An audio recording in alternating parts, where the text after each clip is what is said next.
Hey guys, Drifter here. Welcome to Black Ops Cold War In Depth. In today's episode, we're going to be reviewing the Bullfrog SMG, which is the last one that you'll unlock, and I suppose as the last weapon, it's supposed to be the most powerful, but in reality, the Bullfrog SMG underperforms in almost every meaningful way, but I still kind of like it for some reason. I don't know why, I don't know how, but it's good for me, and even the attachments that I use on it don't make a lot of sense, but I get really good performance out of it. So we're going to break down the actual stats of this weapon and try and figure out what's going on and why I like it so much.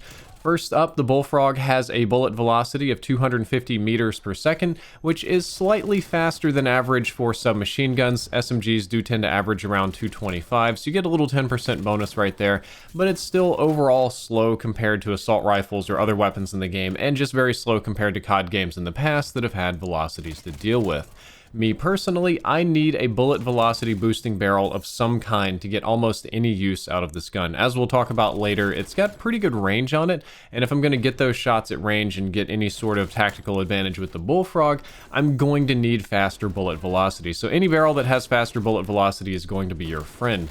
And the damage per shot is also fairly low at 34 up close, 25 at medium range, and 22 at long ranges. This is a very low amount of damage per shot for Black Ops Cold War, like not only for SMGs, but just kind of in general. It's similar to what the MP5 cranks out, except this gun doesn't shoot as fast. Headshots, like everything else, have a 1.4x multiplier, and they will grant you one less shot to kill at medium and long ranges, but they won't help your close range time to kill, which is kind of a shame because it's slow, and we'll be talking about that soon enough. One of the good things that this weapon has, one of the few real benefits, is that it has a maximum damage range of 19 meters, which is kind of impressive. This is the longest of all submachine guns, and it's longer than most submachine gun fights in this game.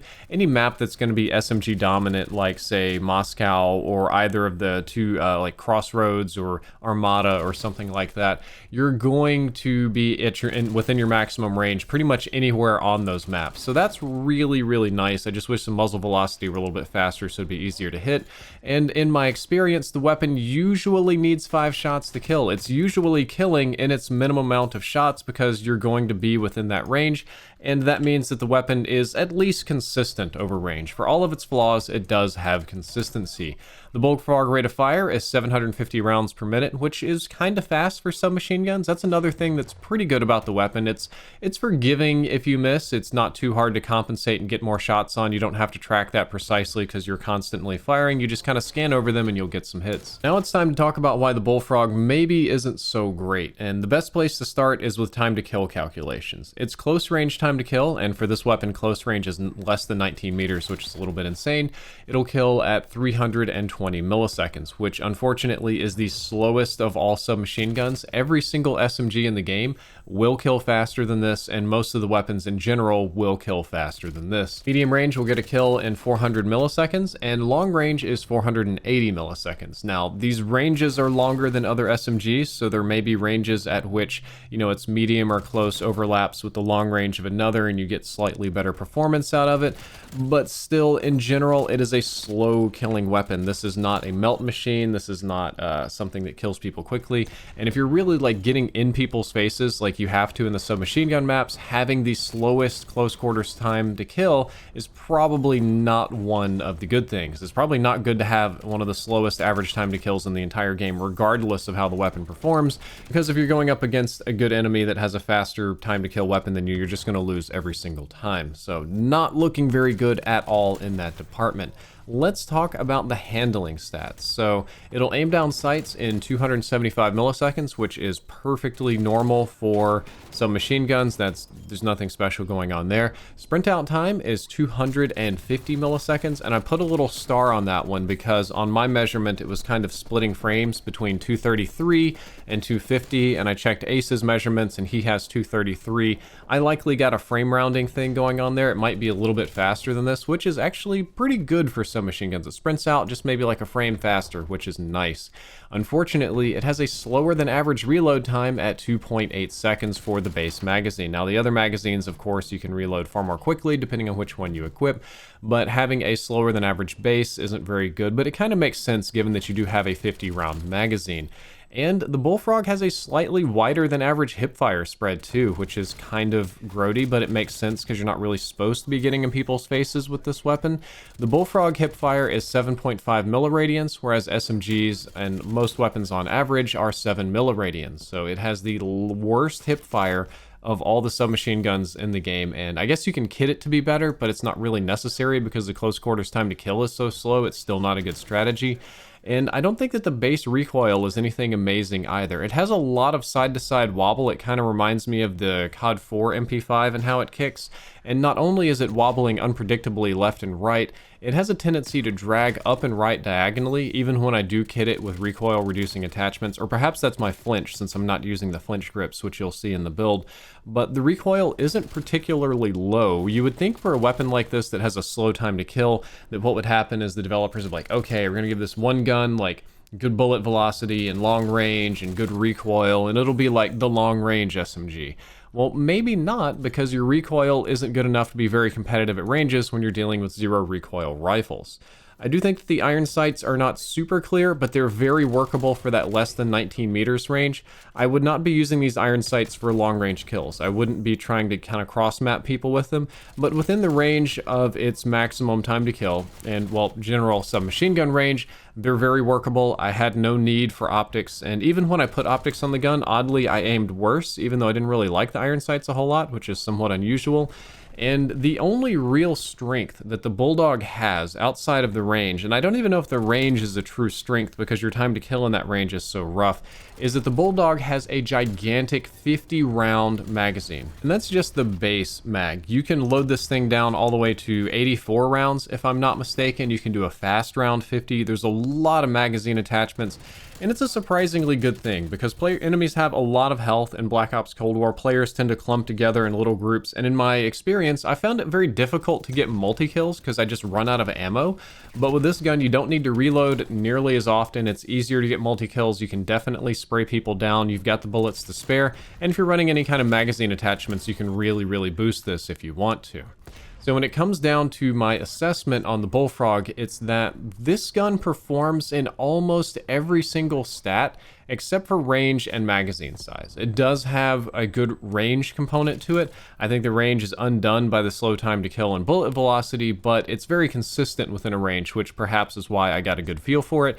And the magazine size being huge enormous is really fun too, because that means I don't have to reload in between every single gunfight, and I actually have enough ammo to kill multiple people, which is nice. Those are the only two good things going on with the weapon, which isn't to say much, but still I had a really good time using it, question mark. I can't recommend a gun just because I like it though. As you can see from my gameplay, you could see from my streams and my experience, I had a lot of fun with the Bulldog. I got really good performance out of the Bulldog. I went on good streaks. I thought that I played very competitively in some of the sweatier skill matching lobbies. I thought that the Bulldog perhaps had a secret strength or some magic way to use it, but that wasn't really the case. For no particular reason, I overperformed on a bad weapon, and even though I had a great time with this weapon, I don't think that my experience with it overrides the raw mechanical stats, like the facts of the universe about it, which are that it just kind of underperforms on everything. But it's time for that part of the episode where I give you my recommended class. I'm going to be recommending a 5 attachment class for the Bullfrog here, and it's the exact same one that you've seen in almost all of the gameplay today. The first attachment that you want to put on there is the GRU suppressor. That's the very last one you unlock. It'll keep you off the radar. It gives you a little bit of vertical recoil control, which is quite nice, though you do lose 25% effective range, which is, that's rough because range is really one of your few strengths, but we're going to compensate with that very soon. The next thing I run on this weapon is the 7.4-inch Task Force barrel, which gives me plus 3% damage, 80% effective range, and 75% bullet velocity, with some massive downsides, such as less starting ammunition, more vertical recoil, more horizontal recoil. I usually don't use these barrel attachments because they don't give you enough damage to increase, or I guess decrease your shots to kill. This one doesn't either. The 3% extra damage doesn't grant me any less shots to kill at close, medium, or long range, or if I'm getting it in combination with some headshots. On top of that, there are barrels that boost the effective range and bullet velocity more without starting ammo and recoil penalties. Honestly, that like 6.7-inch VDV reinforced barrel or the Liberator are probably much better. But honest to God, I have no idea how or why every barrel felt like I was shooting marshmallows except for this one. For no particular reason, my experience with this barrel was 10 times better than any of the others, and this is a time where I'm going to go off the stats and recommend something experientially. I had a great time using this barrel. I don't understand why. I haven't been able to prove it. I haven't been able to find some stat or some secret to it. It just worked really well for me. If you want a statistically optimal build, the VDV is probably going to be the way to go, but this damage boosting barrel just gave me better gameplay for no particular reason. The Spetsnaz grip is another good attachment. You get a lot of vertical recoil control and a lot of horizontal recoil control, which will help you cancel out the negatives from that barrel. You do get some negative in shooting moving speed though. So to compensate that, next up we are using the Serpent Wrap, which gives me 25% aim down sights time and a little penalty to my sprint out time. I know that the GRU one's probably a little better. It's like a little snappier ADS and, you know, flinch resistance and stuff, but it hurts my sprint out time a little bit too much for my opinion, so I went one level lower.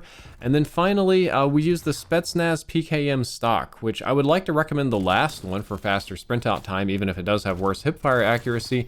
But I wanted to compensate for some of the attachments that slow down my movement speed and my shooting speed and my aim walking speed and make the weapon a little bit faster and a little bit easier to handle, so I went with this one. And I did take the little negative hipfire accuracy right there because, well, I'm not really supposed to be hipfiring a whole lot with this gun anyway. That is the class that I got the best performance out of. It is not the class that really truly maximizes the stats of this weapon, but since the weapon can't be too good anyway, I thought I would just recommend you one that performed really well for me. Guys, I hope that you enjoyed this episode of In Depth. I hope that you learned something useful. I guess I don't plan to see many of you using the Bullfrog, but if you do, I hope you use my recommended class. If you enjoyed, don't forget to like, favorite, and subscribe. Drifter out.